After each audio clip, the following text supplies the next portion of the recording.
มีขั้นค่ายของมูลเล่านี่เมืองยังเมืองหยังโตจะช่วยถือได้เมืองหมักตุ้มแย่โมมี่อ้าวหมักตุ้มแย่มันคู่เถอะเจ้าช่วยบ่ได้คนที่จะแป้จะพันมึงจะแป้ก็แป้มึงจะเอามาแต่ใช้อันเมืองคันคายบ่วีดอกเมืองค่ายของมูลมันเมืองเพื่องจะค่ายโอ้จะค่ายตายจังเพื่อจะไปนอนเพื่องเมืองกันโอ้กูนอนได้กูเคยไปตีเขากูนะนั่นเป็นขั้นค่ายเพื่องบ่อะไรเมืองเพื่องบ่เมืองเพื่องนี่กูเคยนอนอยู่แล้ว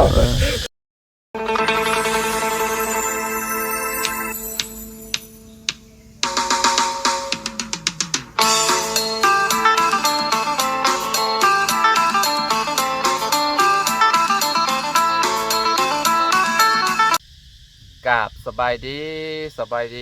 FC เบิร์ดสุขุสุคนเนาะพี่น้องบ่ว่าสิอยู่ในและก็ต่างประเทศเด้อพี่น้องเด้อเนาะเปิดภาพมาก็อยู่ที่เฮือนพ่อตู้น้อยคือเก่าพี่น้องเนาะเขามาหาทางพ่อตู้เพิ่นก่อนพี่น้องเนาะว่าเพิ่นสิเมื่อเยี่ยมเมื่อยามทางบ้านเพิ่นเมื่อใดพี่น้องเนาะพอดีว่าเมื่อวานนี่แหละเนาะน้องชายเรามาหาแหละเนาะพี่น้องเนาะเพิ่นสิเดินทางกลับบ้านพร้อมกันบ่หรือว่าจังใดเนาะเอาไปหาทางประตูเพิ่นก่อนพี่น้องกับน้องทรายเพิ่นเนาะโดยสบายดีโต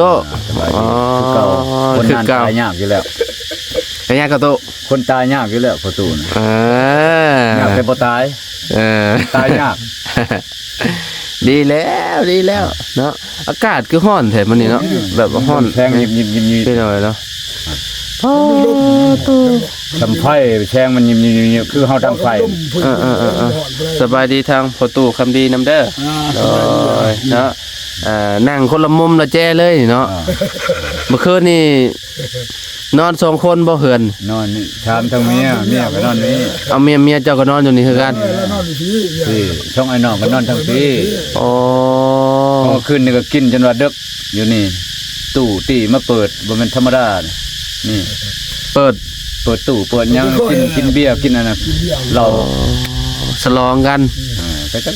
หมู่คู่มาหลายเด้อ้าวพ่อ50 ปีบ่ได้บ่50 ปี52 ปี52เนาะ73บวกลบเบิ่งจะเอา2025มาลบออกปีมึง173ออก52ปี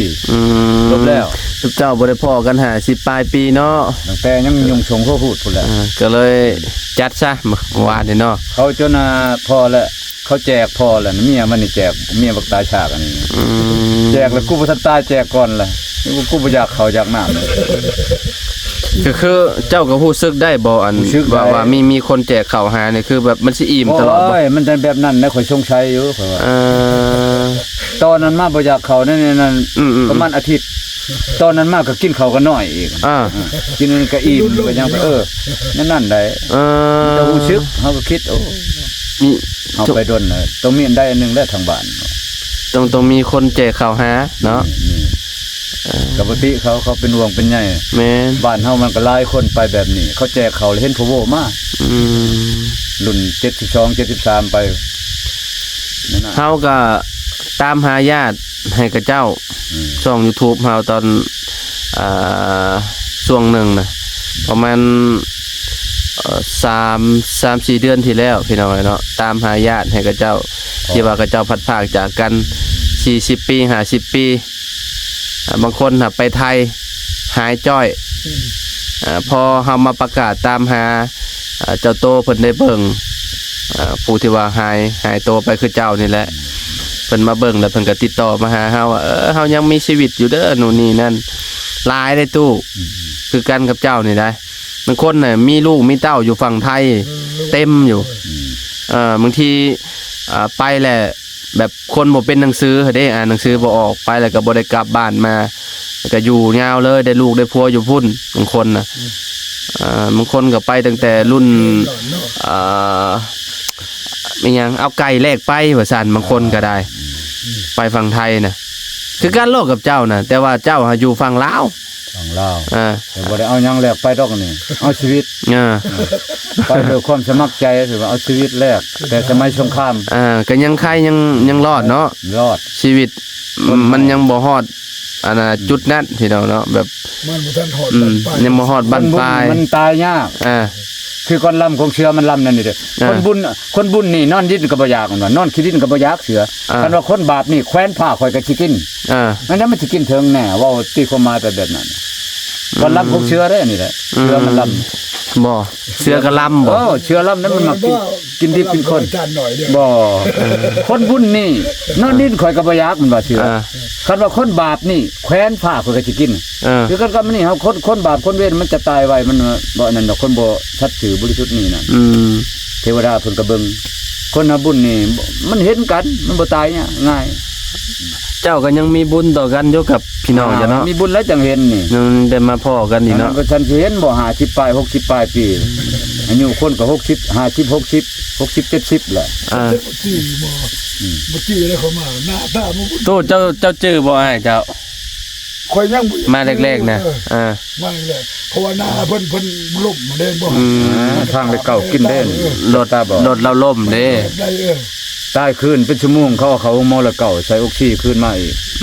คนมัดขายไปเบิ่งว่าบางหน่อยมันตายแล้วชุบเอ้ยรู้จักนี่แหละกินเมาแล้วจะไปหากินต่อเมาแห้งแหละปะเขานี่เขาเว้าลงเลยรถโคราชอยู่บ่ทางเลยเก่าเท่าใดทางย่างทางลาดยางใช่เนาะลาดยางเลยสิโนบ่ถ้าเป็นมักกะหินแฮงบ่ได้เว้าตัวโอ้ตายบ่ตาแตกเขาเอาตามันแตกแล้วตามแตกแล้วของเลือดมันได้บ่เห็นหยังเลยเลือดบ่เลยมองนี่เนาะแล้วตายแล้วเขาใช้รถรถบิโก้วิยังแนวเอาเขาห้องหมอนั่นห้องหมอก็อยู่ใกล้ในตัวเชิงตัวห้องหมอหล่นลมทางเชิงห้องหมอเลยเก่าเซโน่เลย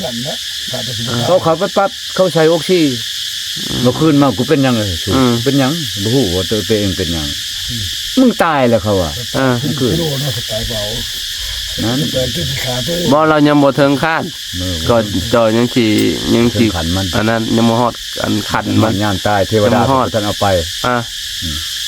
หอนย่ามแล้วเจ้าชีเฮ็ดนั่นได้ก็เฮ็ดแม่นนอนกลางคืนไปก็กึกไปเลยก็มีนั้น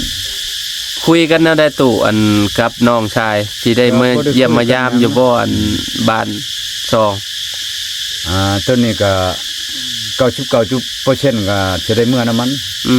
ให้พี่ให้น้องเห็นหน้าเห็นตาว่ามันกินในใดอยู่ในใดเนาะเห็นหน้าเห็นตาแล้วจะเฮาอยู่ชำใดชำนึงเฮาจังกลับมา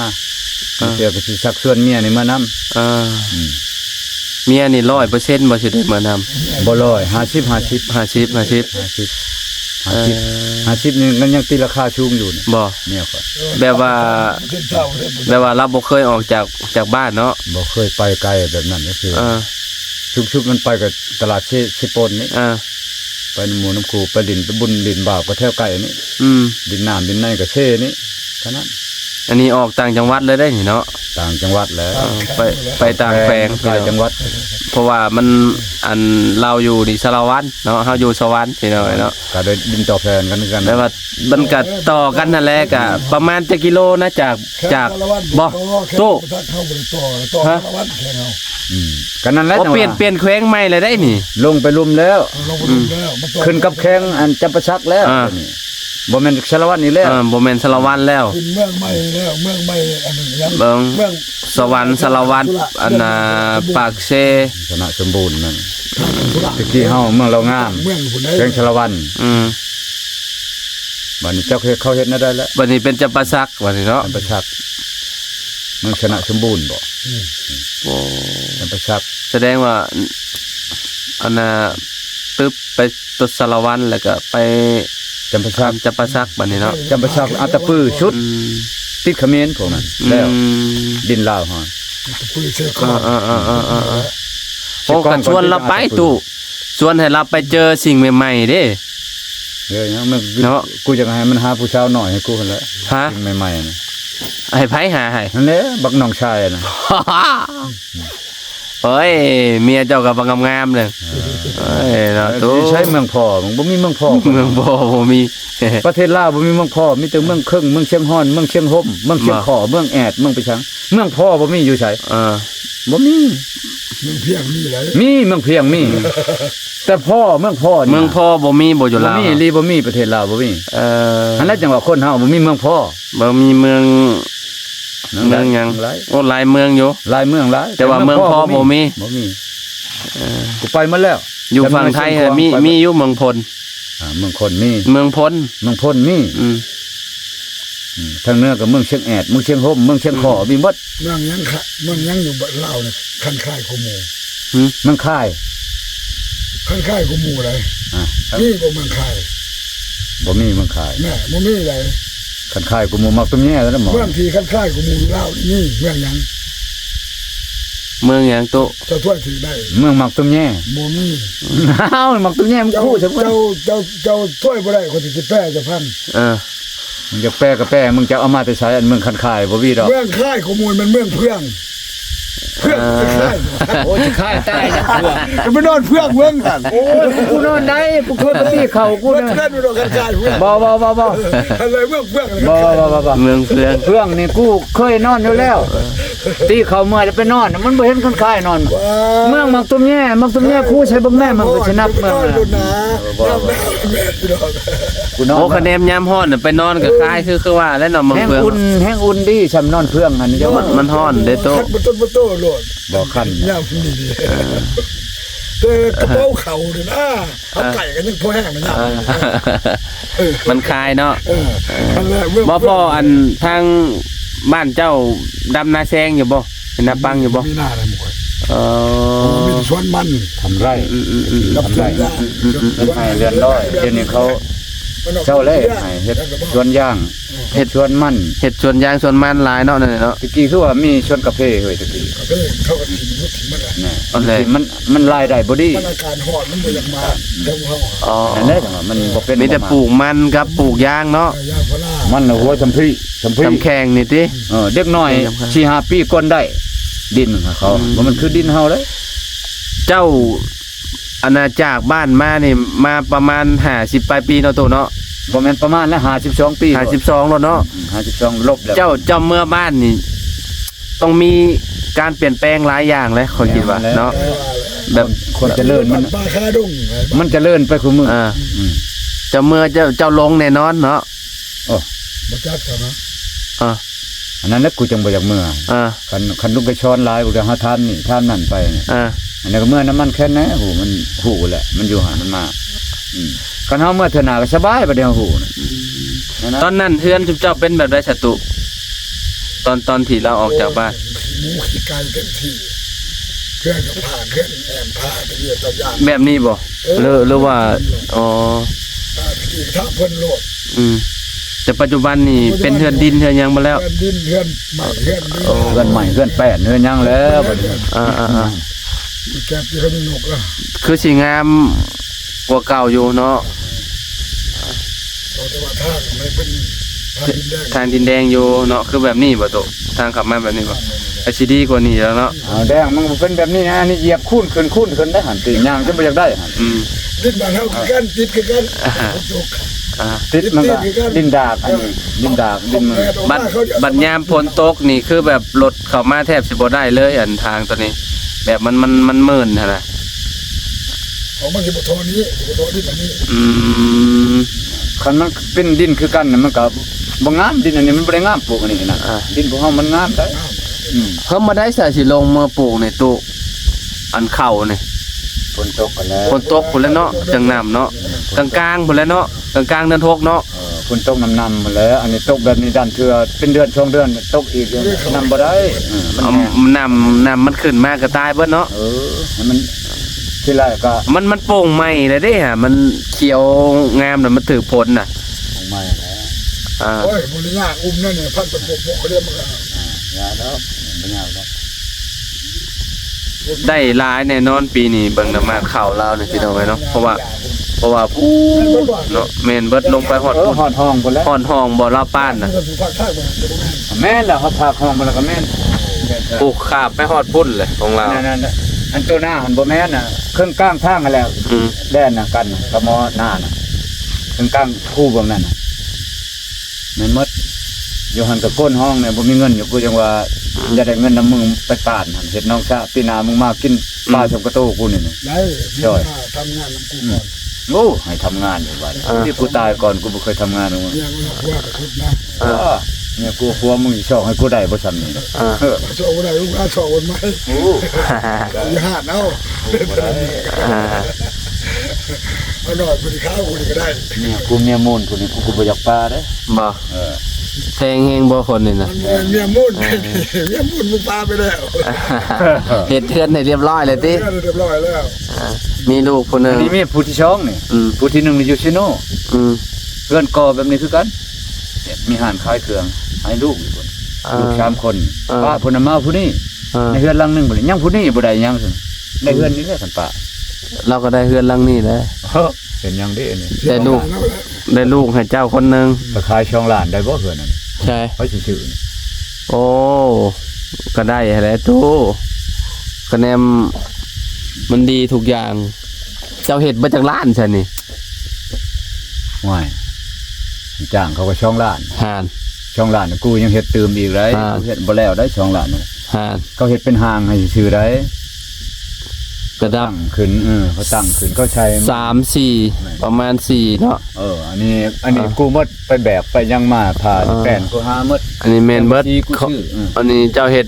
เองอันนี้เนาะ เช้านี่กู เสา เอามานี่เช้า มาเอง เขามีแต่ค้างดงกับไม่เส้นกับไม่ขาวทั้งเทิงพุ่นหมดช่องล้าน ยังชี้กูชื่อเองจะให้เขามุ่งให้เขาเฮ็ดเป็นห้าง โอ้เบิดลายเลย แอมกูแอมเอง ราคา2ล้านนี่ก็จะเอาซื้อเอาแล้วนี่ ผ้ากระตาดนี่กูเองไปตัดแบกมาแล้วซับชานเองผู้เดียวกูเมียบ่ได้ช่วยจักดีได้เนี่ยกระตาดเฮ็ดไปก็แล้วเองบาดนี่ยังอันนั้นอีกยังเพิ่นคั่วจะเกาะไปทางนั้น ตู้คำดีกับผมงอกบ่แล้วเนาะ มอง โอ้ยหอกไปเลย มันเท่ากูนี่กูบ่ได้ผมดำเลย บริยอมเมื่อกี้นั่น กูก็บ่ได้ยอมเหมือนกันนะดำนี่ เจ้า60เท่าไหร่ มุงยกที่เบ็ด62นี่แหละเอากระไรบางทีตอนนั้นขอยยังน้อยได้73ขอยยังน้อยเพิ่นไปเป็นทหาร73 ประตูน้อยก็เนาะ กูใช้หลายฉันกูใช้กูใช้75พุ่นอายุ75ปีนี่ว่าบ่ถึง 65เจ้าหัน65ถึง เจ้าก็ไล่ที่13มันว่าเจ้าก็ยังน้อยๆอยู่10ปีเอาสมมุติว่าเอา10ปีมันก็ถึงนี่ก็52ปี52ปีแต่ว่า78ปีข่อยนี้78ปีตอนนั้นครับเจ้าสิมุง12ปี อายุ มัน ได้เรียกกัน ปลายปีนี่มัน52ปีอ้าวมันก็62 ประมาณ60 64 65 อยู่อย่างอยู่คุกๆประมาณนี้ แม่นบ่ว่ามัน70ปลายบ่กู โอ้ มึงก็กลัวแล้วมึง 70ป้ายจะก็อยู่จักปีจะป้าย73เอาโดนลบแม่ อายุน้อยๆประมาณน่ะ8-9ปีนี่แหละ แม่ว่าเป็น9ปีนี่นะ52ปีทหารมาเป็น9ปีมันก็สิเท่าไหร่มันทั้ง60ซับ60เนาะเป็น9ปีก็เอามาคุมมาใส่2ปีเบิ่งหั่นมันก็เป็น60อ้าวบ่ถึงหมดอันนั้น60ป้ายสักปัจจุบันนั่นน่ะเขาเจ้า10ปี11 12ปีถึงเจ้า62 50 ปี52 ปีมาใส่กับ12 ปีอ้าวมันก็ถึงอันนั้นมันก็ถึง64 64 65 70ป้ายโถ ดีแหละอายุบ่หลายตู้บางทีจะเพิ่มอายุหลายอ ป ยู่ ระวัติเขาบำนาญเขาเอาออกกินบำนาญนี่65ปีเขาใช้ นั่นแหละสำคัญแหละ กูออกมานี่5ปีแหละบ่ฮอดบ่70 แต่ที่เป็นคนเอาเว้ย ประมาณนั่นแหละประมาณ67ประมาณ60ปลาย คูณกัน 67 68 ตามมหาเดียวนี่มีทหาร12 ปีเท่ามหาปี2000 เจ้าก็ไล่เลี่ยกันอายุก็ได้ ขั้นตอน16 ปีผมเลยแม่นตอนนั้นจะไปเป็นทหารจะบอก8 9 ปีเอ้า73แม่นบ่ล่ะอะไรเอ้าเว้ย อายุเป็นเพียงตัวเลขเนาะ ตัวเลขก็บอกว่าเฮาบ่จื้อกันนะ แบบว่าอีกอย่างหนึงมัน เดือนปีเกิด วันเดือนปีเกิดเฮาบ่แน่นอนหั่นน่ะ เฮาใส่ไป แต่ว่าเราก็รุ่นพุ่นแหละรุ่นสงครามพุ่นแหละประตูน้อยเนาะคนตะกี้พุ่นแหละพี่น้องเนาะ ยังเด้อกูมา เห็นเบิดทุกอย่าง 73มันก็ยุดยั้งเนาะว่า74ก็ยึดอำนาจปักใบ75ก็ยึดอำนาจ3ปีเท่านั้น มา ก็ยึดอำนาจแล้วว่าจะไร 74นี่กูอยู่เวียดนามกูเรียนเวียดนามเรียนหนังสืออยู่โรงเรียนน้องน้อย เจ้าจะเป็นเบิดบ่ภาษาเวียดนามแต่ไปเรียนเวียดนาม ก็เป็นบ่หมดเป็นอยู่ เป็นอยู่เนาะ พอบ่ตาย เออ จำทรัพย์ประชาตลาดทรัพย์ตลาดเนี่ยพอได้อยู่กันแปลเป็นทรัพย์การเมืองเป็นอะไรเนี่ยประชาแปลสิบ่ได้ทรัพย์เลิกเขานะกินข้าวกินน้ำไปนี่ไปนั่น ไป กิน เฮียน นั่นนี่ เพิ่นมาเพิ่นจะบอกมาจะกดโลด อืม คนบ่ได้เฮียนคนบ่ได้ไปข่อย บ่ อยู่น้ำมันซื่อนี่คนยังบ่ปากน้ำมันปากเล่า อ่า บางเบียดเขาปากใส่ไม่เขาปากใส่คนเขาเองพุ่นเขาปากกับเฮาก็เขาก็มีแต่ปากเล่า เจ้าลูกเจ้าแต่ละคนมีครอบมีครัววันละวัตุ มีมัดชีครอบครัวแล้วยังแต่ผู้ชาย2คนยังบ่ อ่า มีบ่าวผู้หนึง18ปีผู้หนึง16ปี อ๋อ ผู้หญิงก็มีมาแล้ว มันยังมีมาแล้วเนาะ 4คนมีมาแล้วครอบครัวก็เรียนตามมาเลยมา มีลูกมีเคยมาแล้วพี่น้องเนาะมีลูกเคยมาแล้วมีหลานมีเลนมาแล้ว ร้านก็อายุ7-8ปีแล้ว อืม 13ปีแล้วหม้อลูกกกก็ได้ลานน่ะ อ่า เป็นบ่าวแล้วเฮือ น้อยน้อย กระบวน น้อย บักกระบวนคือมัน เขาเรียนบักกระบวนซื้อมาแทนบักกระบวน ก็คือตอนนี้น่ะชุมเพิ่นน่ะอยู่บ้านเบิดบ่ ไผ อันลูกเจ้า อยู่บ้านมั้ย อ๋อแสดงพอตู้น้อยเมื่อนี่ก็เห็นประตูน้อยบ่แล้วนี่เนาะ เห็นหมดเลยเว้ยเขาก็ออกเฮือนออกซ่านมาได้ลูกคนนั้น ทางบ่าบุญไปแหละพี่น้องเอ้ย ให้แล่นไว้เถอะเว้ย บ่าบุญโอ้ แล่นไว้นั่น เขาจะบริบ้านกันบ่ บ่เฮามาผู้เดียวครับ โอ้ อืม แล่นไว้นี่คือผ่าละผ่า เอาแล้วเราไปบ้านไปทางใดดอก ไปแล้วพี่น้องเอ้ยเนาะพากันกินข้าวเที่ยงแล้วบ่หรือว่ายัง ยังตัวนี้ อ๋อเมื่อวานนี่พากันกินหยังตอนแรงน่ะต้มไก่รีบ่ ต้มไก่แล้วอยากกินเป็ดชื่อเป็ดไว้ทาเพิ่นว่าเขาเพราะว่าคาล่ำ เอาข้าวลำบ่กินอยู่นี่ คาล่ำนะเขาอันนั้นคาล่ำเขาพวกเฮาบ่คาล่ำ บ่คะแนนเป็ดอันกึกๆบ้านเฮามันก็บ่เป็นหยังเนาะ เป็ดกึก คะแนนกับกล้ามน่ะแม่นอยู่นั่น เป็นในบ้านเฮา เป็ดกล้ามมาถือบ้านเฮา เป็นยังก็เป็น คาล่ำแม่เฒ่าพ่อเฒ่าว่าคาล่ำ แม่น กินอยู่เฮือนน่ะก็เลยบ่ได้กินเขาเอาไก่ให้กิน อยู่พี่คารับเนาะอยู่พี่เนาะ คาล่ อืม อย่า แต่ว่าอยู่บ้านเฮานี่เป็ดห้องกับกล้ามน่ะคารับตัวนั้นน่ะ ำตอนนั้นไผก็กินบ่ได้หมด แน่ ตัวนั้น แต่ว่ากึกน่ะบ่เป็นหยังตอนหับกันได้นั่นน่ะ เขาเว้านั่นน่ะก็ยาแล้ว เฮาก็เนาะก็เจ้าถือไปนั่นเนาะ เอาไก่มาเปลี่ยนนะ เอาไข่เปลี่ยนเอา กินไก่ จักมื้อนี่สิพากันเดินทางนี่ตุคะแนนว่ามื้อ ช่องคืนมื้อแรงก็เป็นช่องคืนก็มื้ นอนคิดอีกบ่ อืม นอนคิดอีกบ่บ่แลนี่ ผมบ่ได้คิดแล้วนอนน่ะรับเลยแล้ว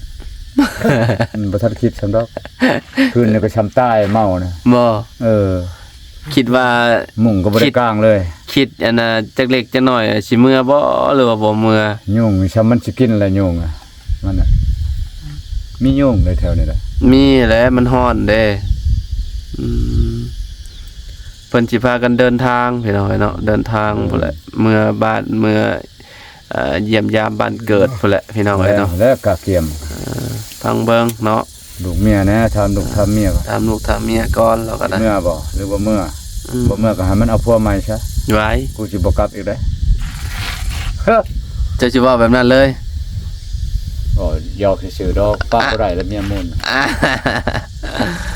เห็นแต่ได้เนาะเพิ่นบ่เมื่อก็ยาเพิ่นแล้วเนาะโตเขาก็เมื่อดำมือดำใดเมื่อให้ลูกให้หลานเห็น น้ำส้มขึ้นนอนน้ำขึ้น แม่นคือตู่คำดีเรามานี่แหละเนาะ ช่องคืนนั่นเด้หมอ มา2คืนบ่แรงแหละ ช่องมาแล้ว เนาะ เมื่อวานนี่ก็ค่ำแล้วเมียกับลุงไปตอนนอน อืม ค่ำแล้วได้6:00 น แม่ 6:00 นจะมืดแล้วไป6:00 น 6-7 โมงจะมืด แต่ว่ายามนี้เนี่ย6 โมงก็ยังอยากกันอายุยังแจ้งอยู่นิดนึงมันนานค่ำอยู่ยามนี่นะก็แนมยามหนาวแล้วมืดไว้5 โมงนี่คือแบบ โอ้สลัวแหละยามหนาวตัวเนาะ 5 โมงมันอยากแจกอยู่เลย5 โมงเช้าอะ อืม ยังมืดอยู่เลยอะยาม แม่นสิลงให้ลงหน้าอีกแล้วพี่น้องเนาะ ไวเลยเวลา พ่นลงบัดนี่ก็ลงแล้วนี่หน้า คนเฮาก็เฒ่าไวพร้อม คนเฮาเนาะ อืม เขาเดียวเขาอยาก แม่น ครับเวลาพัก ไปสะตุ ให้ทางครับพอตู้น้อยเราไปเอาข้าวเอาหยังมาสู่น้องชายเรากินก่อนพี่น้องเนาะเพราะว่าตอนนี้ก็เที่ยงแหละเนาะ เสียง กินข้าวกองทัพต้องเดินโดยท้องเด้ อาจจะลงไปหาอันเสาคำเพิ่นก่อนเนาะ เราคำบนเสียเทือนให้บ่ โดยบ่ฮู้ว่าเพิ่นเฮ็ดหยังตอนนี้คือ 12 โมงแล้วเด้อนี่ แม่นเห็นเพิ่น ยังนาทีเดียว แป๊บๆหนึงพี่น้องเนาะ ตัวแม่ก็มาต่ำบ่ปิดเทือน เมียไปใช้ชาตุ อยู่เพื่อนแม่ อยู่เพื่อนแม่พูด ไม่ใช่เลย เมื่อคืนนี้พากันนอน3คนอยู่นี่เลยเนาะกลางคืนมันบ่ฮ้อนบ่ว้าวบ่ตุ ฮ้อนนั่นแหละฮ้อน แบบว่ามัน มันพร้อมเลยนะนอน นอนคือสิหลับยากอยู่เฮาว่าเพราะว่า บ่ได้ยากถ้าคนเมาน่ะ บ่ มิ่งเลยสอดแจ้งจงป้อง เรียบร้อยเลยแม่ เมียก็เมาเมียก็เมาแล้วมันก็กินหลายกัน เมียเจ้าก็กินคือกัน โอ้กินได้เหล้าป่นเบียร์ช่องแก๊ส นักสเตนนั่นเนี่ย เบียร์ช่องแก๊สน่ะมันเหล้าป่นป่นน้ำนั่นเป๊ปซี่บ่อีหลีโอ้หมดอีกกระตุกนั้น เมาเลย โอ้เมาเบียร์แล้วก็ยังมาป่นเหล้า ปากันนอนรับขักปัญญังติ เสี่ยวเพิ่นเด้ชื่อมาเหล้าน่ะ โอเคพี่น้องเลยเนาะขอบคุณพ่อแม่พี่น้อง FC ประจุทุกคนเด้อพี่น้องเนาะไปปะเลยพี่น้องเนาะไว้พอกันใหม่เนาะสวัสดีตู่เด้อ